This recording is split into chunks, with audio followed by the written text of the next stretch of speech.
Everyone, and welcome to the COVID-19 seminar at the Fields Institute. I will now hand you over to our director, Kumar Murthy. Thank you, Sarah, and welcome everybody to this seminar. Welcome, good morning, good afternoon, good evening, wherever you may be in the world. We're keeping up the tradition of having really interesting talks in the seminar. We're delighted that our speaker today is Professor Yanni Xiao from Jiaotong University, a university that Fields has a collaboration with on the COVID project. And Professor Xiao will speak about modeling the effective limitation of medical resources on COVID-19 infection. Please, Professor Xiao. Thank you. Thank you for the invitation and thanks for the introduction. And I think the work is joined with Jiaotong's group and Xi'an's group from Shaanxi Normal University. And I will briefly introduce the background and motivations of this work and give our early prediction and assessment of these interventions. And also I will modeling the limitation of medical resources on COVID-19 infection and then get some conclusions. As we know, since the emergence of first cases in Wuhan, China, the novel coronavirus infection has been quickly spread out. Recently, the daily confirmed cases can rise about 260,000 per day. And also sporadic cases have been detected in mainland China. Even with very strict strategies, we all face a risk of possible outbreak at the beginning of this fall semester. And in China, it is well known the early stage of this epidemic, as it happened the Spring Festival holiday season, when most individuals would went back to hometown to reunion, which led to massive movement. Since January 23rd, China government has implemented a series of strict strategies, including lockdown, improving detection rate, and later to construct some special hospitals to curb the disease infection.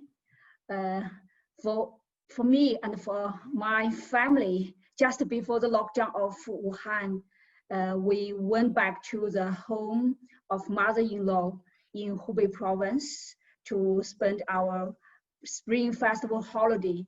This intensity of interventions was such strong that we have been in the remote mountain area for about 2 months. So you can see this picture lasting from cold winter to warm spring, and we went back about end of March. So even in this very remote mountain area, without any confirmed cases, but we have to keep social distancing and no any transportation available to come back. So that is some basic interventions in mainland China. Maybe, Yanni, maybe I can stop you a moment. So I just want to say that during that period of time, Yanni and her husband with the wrote the 3 papers, and I think the Chinese government has to manage some computer remote area in computations. Thank you. I'm sorry for interruption. Thanks for Jiaotong's. Thanks for comments, because in the very cold winter at home, so we do some work daytime, and used to at nighttime we send out to Jiaotong for doing in Canada. So thanks for collaboration. Basically, the strategies I think can be characterized 2 groups. So one is a pandemic influenza-like mitigation strategy, which aims to mitigate the spread and delay the epidemic spread. So say social distancing, wearing mask and washing hands. And the other called SARS-like containment strategy, which aims to completely block its spread. So the lockdown also in China improve medical resources, such as constructing Fangchang special hospitals. So with so many infected individuals seeking hospitalization, so hospital may have great pressure due to limited ICU admission or ventilators or shortage diagnosis resources, test kits, or shortage health workers, which accelerates the spread of COVID-19 and increases the number of severe cases and mortalities.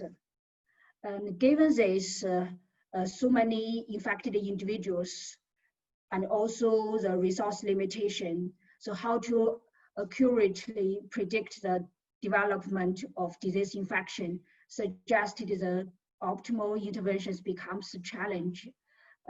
So in order to contain or mitigate the infection during early stage and to avoid the run on medical resources, we mainly do some work on prediction of COVID-19 infection and suggest some feasible interventions.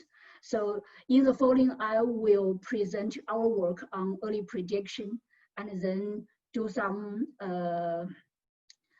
work on effects of limitation of resource on COVID-19 infection. So before we start, I used to get these two threshold. One is basic reproduction number and effective reproduction number. We used to know the basic reproduction number, but here I given some notes for effective reproduction number, which is mean number of secondary cases arising from an infected individual introduced attempted into the population. So this population is not all the successful individuals. So this number is not the threshold to determine the disease result or not, which is a time-dependent value. So we used to use model-based and likelihood-based to get this effective reproduction number. And initially, we used to get the dynamic model to get some prediction. For this dynamic model, we based on this traditional SEIR model, and we include some strategies. This strategy we use to model the contact tracing. This SEIA is asymptotic individuals, and this is recovered.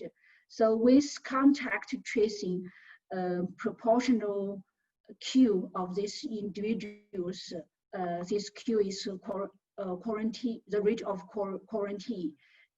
This goes to this EQ or SQ, depends on this infected or not. And the other proportion of these individuals, 1 minus Q goes to exposed compartment or stay in this successful department, still depends on this which infected or not. And based on this flow diagram, we can get this model equations, and easily we can get a basic reproduction number. And here we fit this model to the data. We got the data from National Health Commission of the People's Republic of China, and also the Health Commission of Wuhan City and Hubei Province. We used to use MCMC method to fit model to this data. And here we, I just want to mention, we got this very earlier data before January 23rd, which when the lockdown of Wuhan, and get this early prediction. So the prediction confirmed cases is for the following week. And you can see this real data of confirmed cases, especially for the following week. We can get the predicted cases are very close to the real cases. And also, we can use multi-source data to improve our prediction. For the multi-source data, we used to feed this model to the newly reported cases and the death cases, and also the quarantine cases. And especially in mainland China, we do have data on suspected cases. So we can give these relatively long-term predictions, and also we can predict, at that time, we can predict the inflection point. The peak time is around February 4th. And also we can predict the death toll and the cumulative number of cases. So that is a prediction. We can see for the real data now, we can say this death cases is exactly what we predicted. And also the observed cumulative number of confirmed cases is just within the 95 confidence interval of this predicted final size. So for this model prediction, we can get relatively accurate prediction. And also we can investigate the effect of lockdown for inventions. So say we can examine the effect of lockdown of Wuhan. Now we can take Beijing as example. So use transportation big data, we can approximate about 40,000 persons from Wuhan to Beijing. And also we can, from our model, we can get the prevalence. So with this transportation data and the prevalence, predicted prevalence, we can estimate a rough estimation of 40 imported exposed cases as of January 22nd, just before the lockdown, went to this capital, Beijing. So after get this prediction, we can estimate the travel restriction. So the number of cumulated individuals in 7 days decreased by about 75%. And also we can estimate the increasing effect of increasing quarantine on this infection.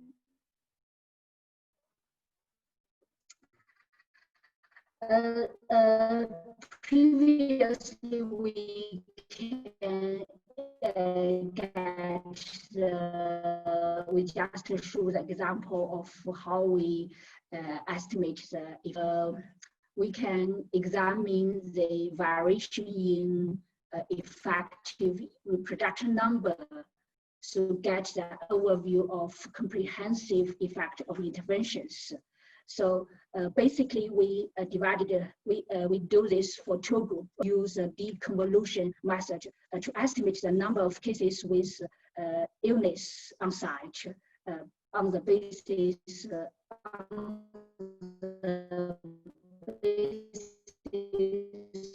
of the confirmed cases, and then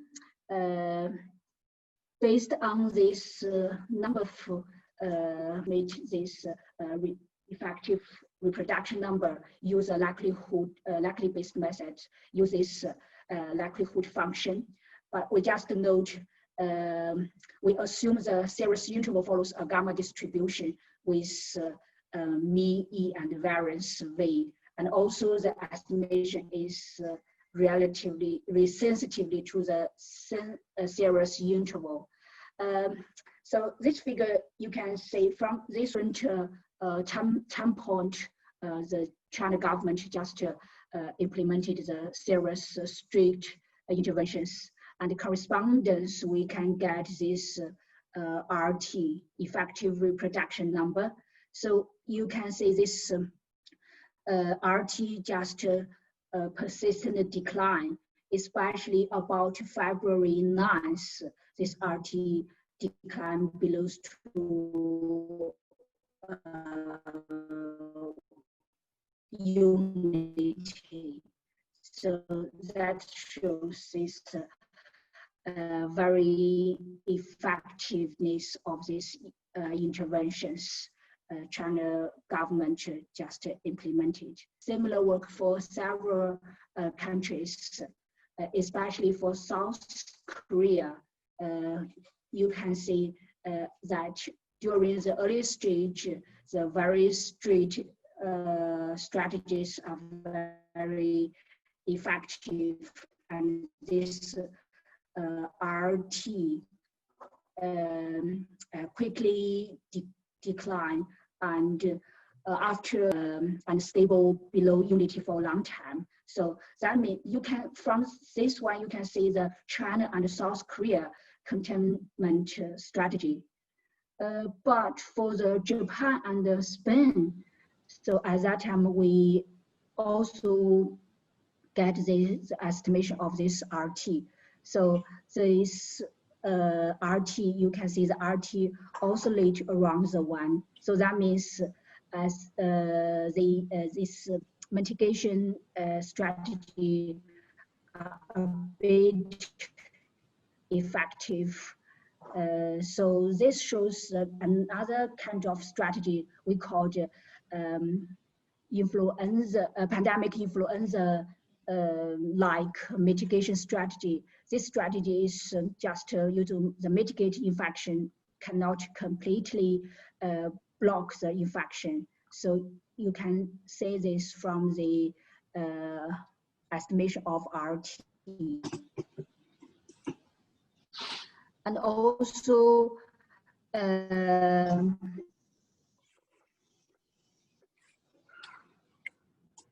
to estimation for this interventions to get the overview of the intervention of RT.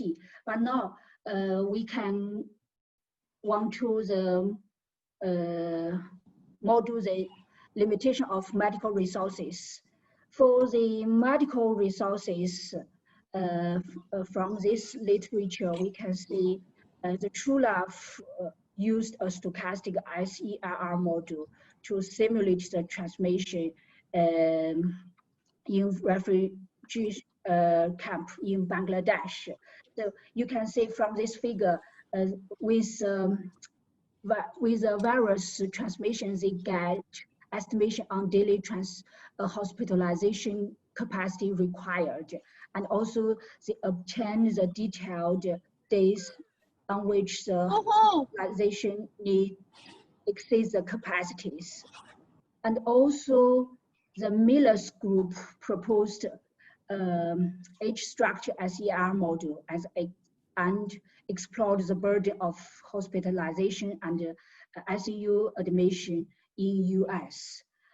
Here, we just extend our module framework by including some issues.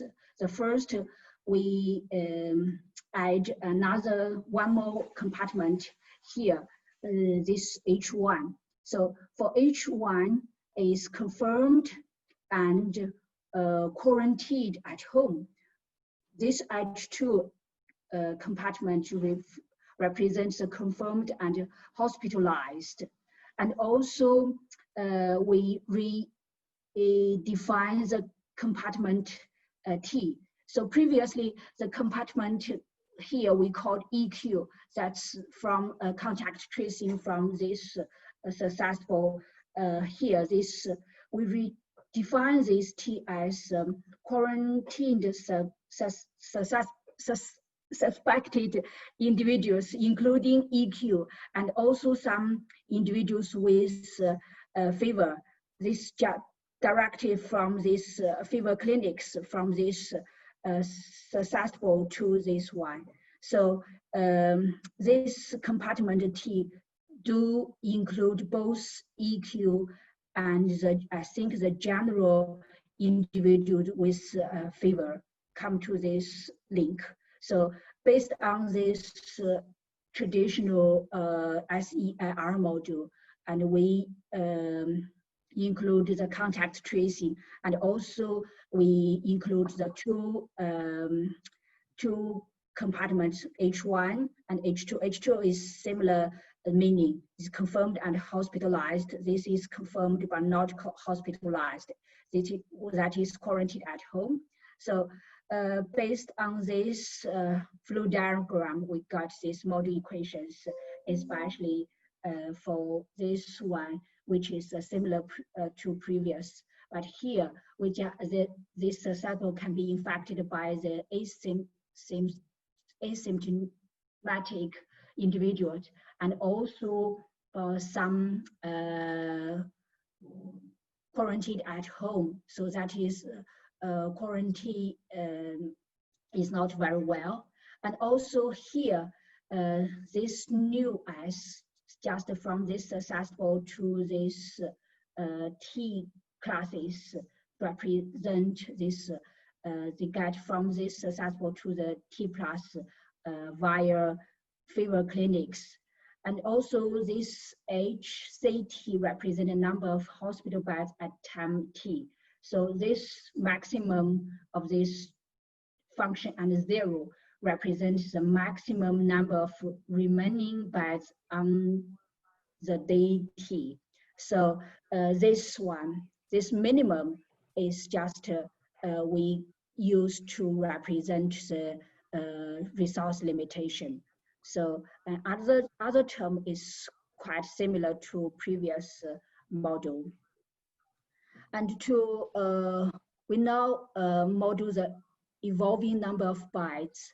So let HT is number of bytes we use to the logistic growth model to get this, and this at the critical time TC. So if time less than TC, we use constant number, and if the T greater than T, there is number of bytes evolving via logistic growth.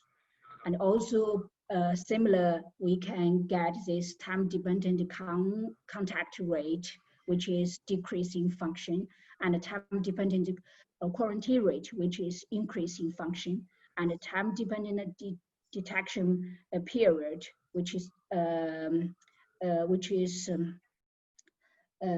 increasing function, I think. And also use MCMC method, we fit our model to the multiple data. Now this is fit the number of deaths for 6 countries. And also for each country, we also fit the daily confirmed data, daily confirmed cases data. So like this is for China, this is for South Korea. So from these two subplots, we can see their representative effective reproduction number have been less than 1 for several weeks. But for the Japan, at that time, the data is not so long, and the estimation, I think, is full of oscillations. And also for Italy and Spain, so the epidemic seems to be about to peak, and they are approaching their turning point, but their cumulative death rate will continue to raise. For this, Iran is still, there is data for data, there is oscillations for data. That is our predictions. And also for this, all of the subplots, we also plot the effective reproduction number. We can compare this daily confirmed cases with this effective reproduction number to get the overview of this effect of a comprehensive effect of interventions on the COVID-19 infection.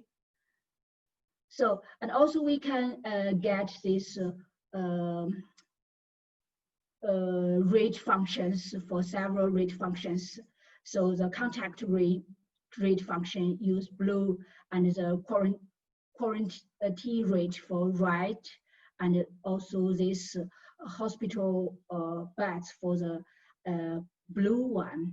So you can say this for China cases, from China. So we can say this contact rate just decrease after implementation of the serious strategies, and also the quarantine rate and the number of hospital beds have been increasing since the January 23rd, especially I think from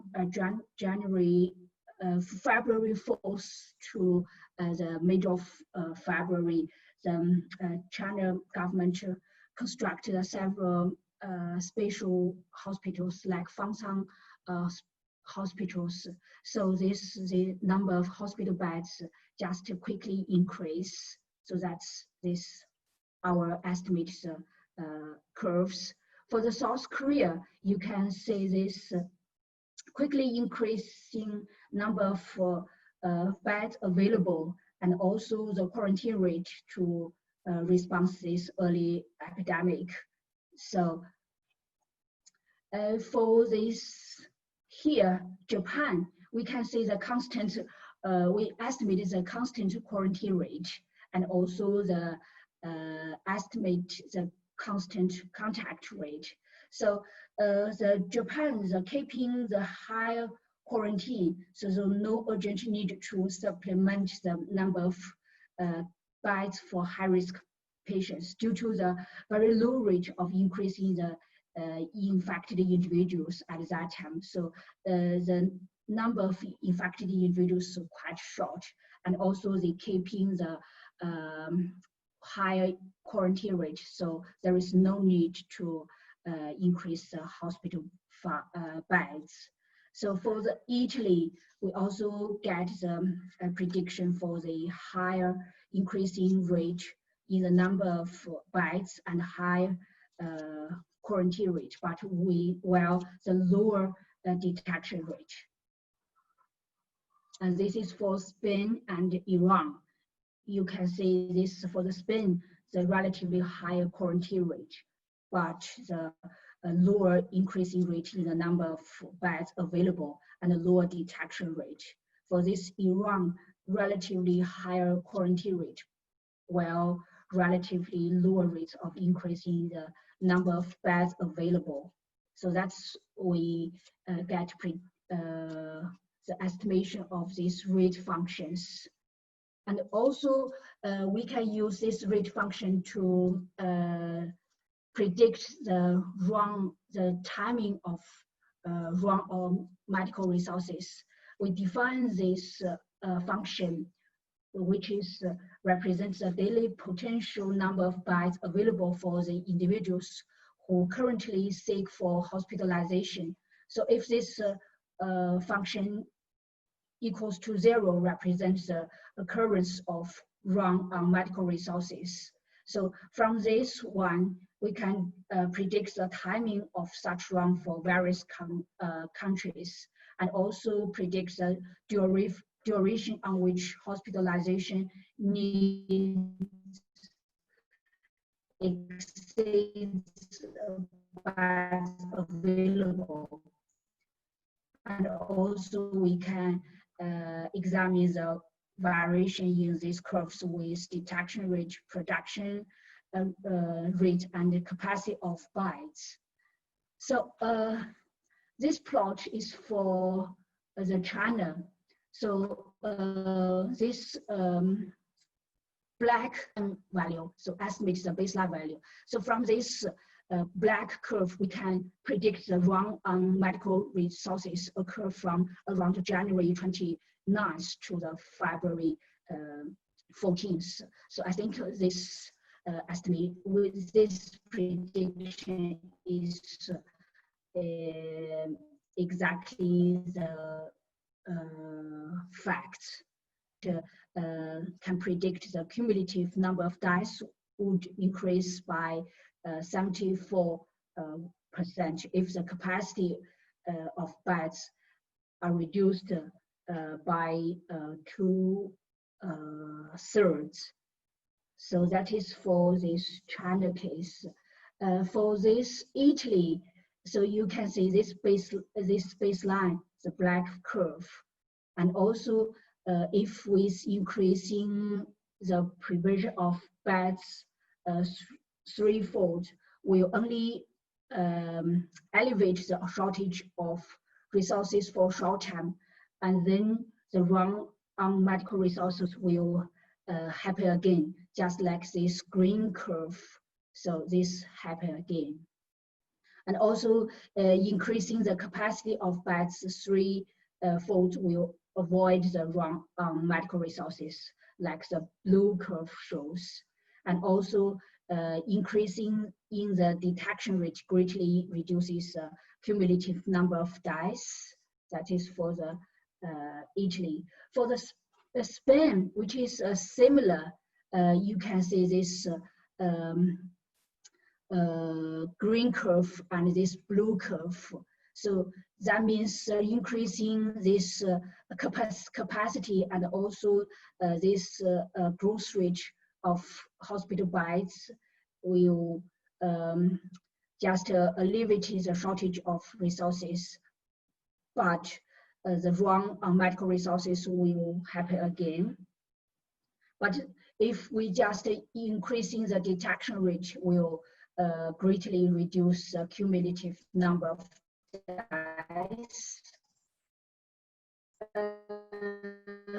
For the Iran, which is this green curve and blue curve, which is similar to this black curve. That means the increasing the capacity or the growth rate, or especially for this red curve, increasing the detection rate, will always elevate the shortage of resources for short term, and then the run on medical resources will happen again. So that's for this Iran. So that means for the Iran cases, the confirmed cases quickly increases, and which just extremely greater than the growth of this hospital beds. And also here we use this table to show the detailed numbers, how numbers of changed, how we increasing the capacity and the growth rate of hospital beds. And so that is the main result. And also this, I'm very pleased to see this main result just potentially accepted in the BMC Public Health. We just get the letter this afternoon, so in Beijing time. And also for the ongoing work, we just extend this previously work, just we get some data for hospital beds to fit this evolutionary of hospital beds. So we can get this estimation of how the hospital beds evolve, and also fit our model to multiple sources data, including the surveillance infection data and the hospital beds data, to get this fitting. And also you can see this black curve represents the empty hospital beds. They just between this red and blue one. The blue one is confirmed cases should be hospitalized. And this red one is just all of infected individuals. So that is ongoing work. And to summarize, so we just formulate a module to get earlier prediction. We can predict the inflection point, peak time, peak value, and some confirmed cases. And also we use two methods, can use model-based and also likelihood-based method to get the effection of lockdown or interventions on the COVID-19 infections, to suggest the SARS-like containment strategy are most effective, especially effective in mainland China. And also we extend the dynamic model to explicitly model the effect of the resource limitation and predict the timing and the duration of the run on medical resources for varying countries. That's the work. And also we need to thank all the collaborators. All of the work, I think, was guided by Jiaotong, and also we do our, especially the detailed work with Professor Xi'an and his team from Xi'an University, and also the Professor Robert Check from University of Greenwich help us to write or polish our work. And also we thank the National Science Foundation of China. Thank you. That's it.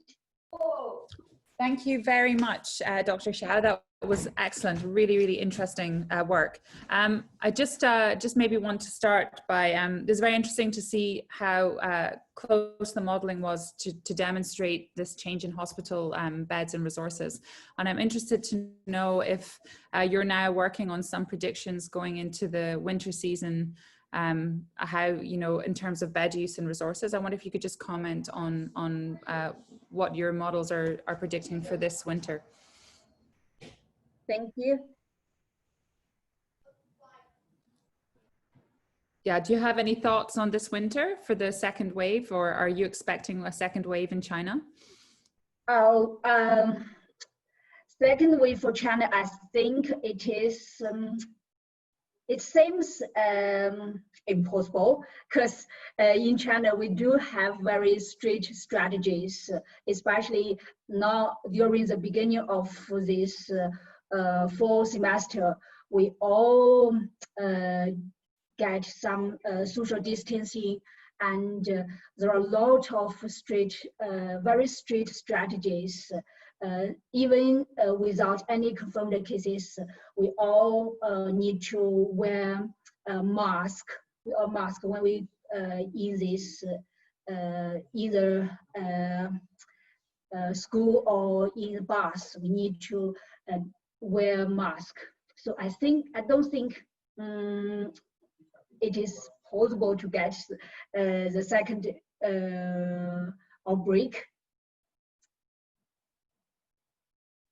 Yeah, I think we've seen, we're hopeful that some of the behavior change that we've seen over the first outbreak period in Canada will make it a more gentle winter. Even I understand in Australia, they've seen a less cases of influenza this year.